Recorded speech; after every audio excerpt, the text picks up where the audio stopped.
Baik, pertemuan kali ini kita akan membahas tentang amortisasi. Kemarin di materi aktiva tetap sampai depresi kita sudah lakukan, termasuk ujian PTS kemarin kita di tema masih aset tetap dan baru sampai depresiasi. Kita akan lanjutkan amortisasi sesuai jadwal yang sebelumnya sudah diberikan. Di aktiva tetap ini segmen terakhir adalah bicara tentang amortisasi. Nah, sebelum kita masuk ke amortisasi, ini kan amortisasi nih. Anda bisa cek di wiki ya, di link ini di wiki.smk1bjp.ac.id. Anda ketik amortisasi di enter, nanti akan muncul. Langsung ke sini. Coba saya ini dulu. Anda masuk ke sini dulu, biar dari awal dulu. Saya buka wiki.smk1bjp.ac.id, enter. Kemudian di sebelah search ini Anda ketik amortisasi. Nah, Anda akan langsung masuk ke sini. Jadi sebetulnya tidak hanya amortisasi saja, di wiki ini saya simpan banyak sekali materi-materi ajar saya. Jadi Anda bisa cek di sini. Contoh misalnya Anda butuh materi tentang depresiasi. Ini langsung ada depresiasi aset. Nah, ini dia akan langsung muncul seperti ini. Jadi silahkan manfaatkan fasilitas ini. Materi-materi saya pasti saya simpan di sini. Termasuk bahan-bahan ujian saya pasti saya simpan di sini. Maka kalau Anda mau ujian saya bagus, Anda tinggal belajar dari sini sebetulnya untuk teorinya. Nah, kemarin sudah depresiasi, kita masuk amortisasi, masih skup aset tetap. Nah, sebelum ke sini kita akan bicara dulu tentang bedanya apa sih amortisasi sama depresiasi gitu kan. Nah, aset tetap itu sebetulnya konsepnya sama.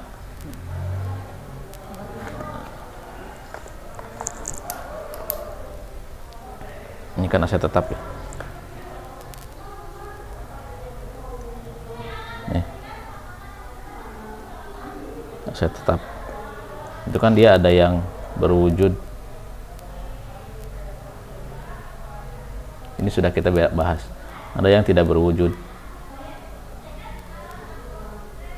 Nah, gitu kan. Nah, yang ini udah kita bahas kemarin. Yang tidak berwujud sih sebenarnya apa aja sih? Aset tetap yang tidak berwujud itu seperti apa? Contohnya kita misalnya sebuah perusahaan, misalnya PTX. PTX dia bergerak di bidang teknologi, kemudian dia punya paten. Gitu. Paten itu apa sih? Paten itu ya sebuah katakanlah license atau lisensi di bidang invasi teknologi. Jadi misalnya dia menemukan teknologi yang baru, menemukan hal yang baru di bidang teknologi, maka perusahaan ini dia harus mempatenkan temuannya, mempatenkan hasil yang dia dapat gitu. Nah, itu diakui di sisi akuntansi sebagai aset, walaupun wujudnya nggak ada. Gitu. Secara fisik kan nggak ada, tapi secara hak menguasai, dia menguasai paten tersebut. Misalnya ditemukan misalnya teknologi pembuatan pesawat terbang yang baru, misal gitu kan, teknologi misal bikin pesawat terbang baru. Ini yang menemukan misalnya PTX ini. Nah, maka dia kalau untuk diakui bahwa ini menjadi aset dia harus mengajukan paten. Ini prosedurnya, birokrasinya panjang ke pemerintah, segala macamnya. Tapi pada dasarnya kita akan membahas tentang bagaimana sisi paten ini atau sisi license ini menjadi diakui sebagai aset, gitu kan. Nah, si paten ini ketika dia diajukan, dia pasti akan mengeluarkan biaya. Misalnya untuk mempatenkan penemuan pesawat terbang, teknologi pembuatan pesawat terbang ini, misalnya si PTX ini dia mengeluarkan uang 500 juta misalnya, gitu kan. Nah, artinya 500 juta ini adalah menjadi nilai aset bagi paten yang dia miliki. Nah, itu bedanya. Jadi di neraca nanti akan diakui sebagai di sisi aset, di sisi aktiva tidak berwujud, di sisi aset tetap, aktiva tidak berwujud. Dengan nilai 500 juta ini, dengan nilai harga perolehan paten ini. Gitu. Selain paten ada lagi yang lain, misalnya franchise misal gitu ya. Nah, ini franchise nih. Franchise itu apa sih? Franchise itu bisa kita lihat misalnya di apa ya? Yang menerapkan sistem franchise misalnya Alfamart atau Indomart gitu. Ini ada yang menggunakan sistem franchise. Maksudnya gimana? Yang punya license-nya Alfamart. Tapi ketika misalnya saya pengen dagang, saya bisa buka Alfamart. Dengan catatan saya beli franchise ke dia. Saya beli izin dagang ke dia. Nanti dia yang menyuplai barang saya, dia yang men-set tempat saya, dia yang membina karyawan-karyawannya, segala macamnya. Saya cuma punya duit, terus pengen buka dengan merek Alfamart. Maka Alfamart dia bisa atau mengizinkan itu dengan sistem franchise tadi. Nah, ini juga sama. Ini juga disebut aktiva tidak berwujud. Kenapa disebut aktiva tidak berwujud? Karena tadi ketika seorang dia mengajukan atau mengajukan pengen dapat franchise dari Alfamart misal gitu. Pengen dari Alfamart, maka si orang ini dia mengeluarkan uang nih. Contoh misalnya kalau mau buka Alfamart, kita harus mengeluarkan uang 200 juta misal gitu. Nah, maka di sisi perusahaan yang atau franchise tadi, perusahaan yang ingin mendapatkan franchise tadi, dia mengeluarkan biaya 200 juta ini untuk franchise ini. Maka di sisi aset ini akan diakui sebagai aset berupa franchise ini dengan nilai aset 200 juta. Di sisi aktiva tetap tidak berwujud. Nah, seperti itu. Nah, jadi ini yang paten, ini yang franchise. Ada lagi misalnya contoh yang lain. Apa ya? Goodwill misal gitu ya. Nah, goodwill itu apa sih? Goodwill itu nilai intrinsik perusahaan. Karena memang reputasi perusahaan tersebut, misalnya orang tahu, orang sudah tidak asing lagi dengan merek apa ya, katakanlah sepatu lah, yang paling terkenal itu kan Adidas ya. Nah, Adidas secara wujud fisik aset, misal dia punya 2 miliar dolar, dia punya gedung, dia punya tanah, dia punya kendaraan, dia punya mesin dengan segala macam, dia ditotalkan aset berwujud 2 miliar. Tapi bayangkan oleh Anda ketika misalnya Adidas ini dia pengen jual perusahaannya, nih jual nih perusahaan saya nih, apakah dia akan menjual nilainya sebesar 2 miliar? Tentu tidak. Dia pasti akan menawarkan nilai ini di atas 2 miliar. Nah, maka nilai ini ketika misalnya asetnya cuma 2 miliar tapi ditawarkan misalnya dengan 100 miliar dolar misalnya gitu. Nah, maka sisanya ini adalah goodwill.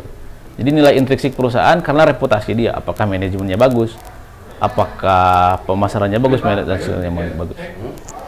Jadi itu maksudnya goodwill ya. Nah, goodwill ini pun dia punya riwayat cost yang dikeluarkan. Nah, misal katakanlah tadi kembali ke contoh PT Adidas gitu ya. Goodwill ini ketika Adidas dia sampai dapat begini ke sini, sampai dia dapat reputasi baik ini, dia mengeluarkan cost yang banyak, maka dia berhak menuliskan nilai kira-kira nih goodwill saya ini berapa nih dihargainya. Maka itu juga dicatat sebagai aset tetap tidak berwujud. Seperti itu. Nah, itu contoh-contoh aset tetap berwujud. Nah, ketika misalnya di posisi saya ngambil lagi. Ketika misalnya di posisi seperti itu, ada misalnya katakanlah saya bikin laporan keuangan PTX tadi ya, PTX neraca misalnya gitu ya. Tanggal 31 Desember misalnya 2021. Di sini ada katakanlah tadi di sisi aset ya. Aset lancar di sini. Kemudian di sini ada aset tetap. Aset tetap. Kemudian nanti ada goodwill misalnya gitu. Franchise dan lain-lain. Maka ditulis tadi uangnya di sini tadi goodwill misalnya 1 miliar, tulis 1 miliar. Franchise tadi 200 juta, tulis 200 juta begitu. Nah, itu harga perolehan ini tadi dinilai sebagai aset tetap tidak berwujud. Nah, konsekuensinya ketika ini diakui sebagai aset tetap, ini juga mengalami pengurangan nilai.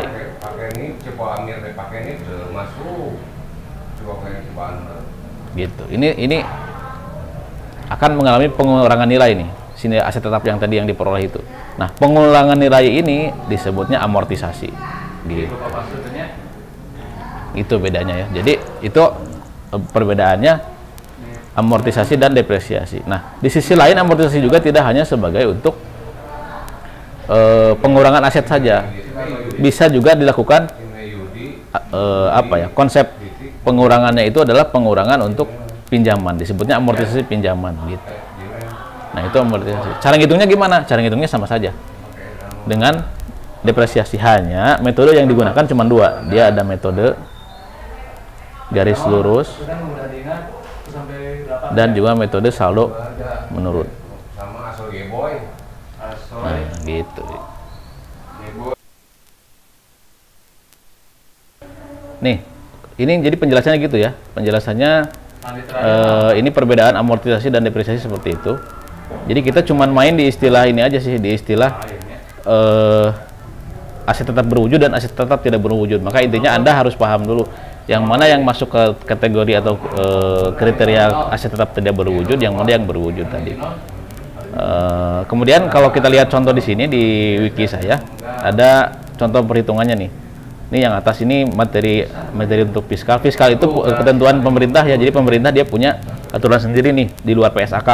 Ini juga kadang-kadang bikin pusing akuntansi. Kadang-kadang bikin pusing akuntan. Kenapa perusahaan peraturan yang diterapkan perusahaan dengan pemerintah itu kadang-kadang beda. Maka ada yang disebut rekonsiliasi fiskal.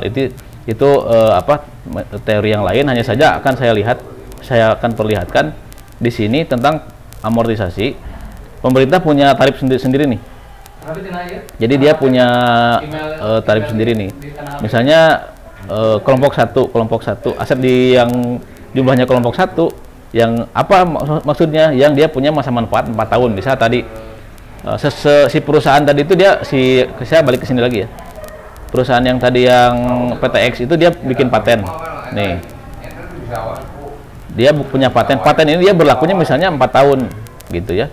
Ketika dia berlaku 4 tahun, maka dia masuk kelompok ini nih, kelompok 1 gitu.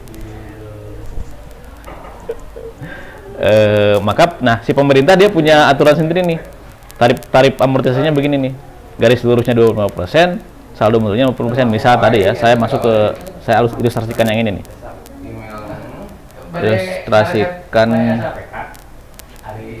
tadi. Misalnya tadi PTX itu punya paten. Nomor HP terus kayak modul daftar ke PTX punya paten gitu ya. Patennya nilainya 500 juta. Berlakunya 4 tahun si paten ini. Setiap 4 tahun dia harus diperbaharui. Maka kalau dari sudut pandang fiskal atau dari sudut pandang pemerintah, dia kategori 1 berarti kan? Lihat sini nih. Nah, ini kategori 1 berarti kan? Kelompok 1 nih. Maka kalau kelompok 1 masa manfaatnya 4 tahun. Kemudian tarifnya berapa? Tarifnya kalau pakai garis lurus 25 tahun, kalau pakai saldo menurun 50 tahun. Misalnya saya ambil contoh yang garis lurus. Maka dia berarti begini nih caranya nih. Cara ngitungnya nih. Yang 500 juta ini kita bikin garis aja 1, 2, 3, 4 gitu kan kalau yang garis lurus nih. Katakanlah ini garis lurus. Tarifnya berapa? Tarifnya berarti tadi 25%, tinggal kalikan aja. 50 juta dikali 25%. Gitu kan. Maka 125 juta kan gitu kan. Nah, setahun pertama ini, tahun kedua juga sama karena kan garis lurus 125 juta. Tahun ketiga sama 125 juta. Tahun keempat 125 juta. Totalnya 500 juta selama 4 tahun gitu dong. Gampang ini kalau fiskal. Gitu. Nah, kalau perusahaan gimana? Perusahaan sebetulnya kadang-kadang dia bandel sendiri. Dia pakai tarifnya bukan tarif sesuai fiskal, tapi biar gampang kita lihatnya begitu. Nah ini ilustrasinya nih. Ilustrasinya nih. Dia punya aset 100 juta, apa ini? Lisensi ya, lisensi 500 juta, 100 juta, berlakunya 5 tahun. Maka kalau pakai garis lurus tinggal dibagi 5. Setiap tahunnya 20 juta. Kemudian bikin jurnal seperti ini. Nih. Jurnalnya tinggal 2. Nah, misalnya katakanlah di sini yang tadi, kita ambil contoh yang tadi nih. Yang PTX ini, maka kalau bikin jurnal tinggal perhatikan akun ini aja, beban amortisasinya bertambah 220 juta kalau ini aset berwujud di sini. Kenapa? Karena di sini kita lihat ini kan nilai sini 500 juta ya, tiap tahun dia berkurang kan, maka gampang jurnalnya tinggal begini, beban amortisasi kemudian aset tetap tidak berwujud Siap. Tinggal masukkan uangnya 125 juta. 125. Gitu. Itu cara jurnalnya. Jadi perhatikan akun ini. Kenapa biaya amortisasi di debit? Karena kalau biaya bertambah kan di debit. Kemudian ada aset yang berkurang. Aset berkurang di kredit. Gitu. Jadi gitu ya teknik cara ngitung amortisasi. Sebenarnya sama aja dengan depresiasi. Hanya Anda tinggal, bahkan ini lebih mudah sih sebenarnya. Dia cuman bisa dia pertama ditentukan dulu tarifnya. Saya sarankan merujuk kepada kebijakan fiskal karena nanti biar tidak terlalu ribet di sisi rekonsiliasi fiskal. Tinggal tentukan tarifnya, kemudian kalikan ke nilai asetnya. Kalau dia garis lurus berarti setiap tahun sama, kalau saldo menurun berarti tahun pertama akan lebih besar. Contohnya ini. Udah saya bikinin contohnya. Ini bisa Anda lihat nih. Tahun pertama dia 50 juta, tahun kedua 25 juta, tahun terus sampai nilainya habis. Gitu ya, cukup untuk materi amortisasi. Sekian dari saya, semoga bermanfaat.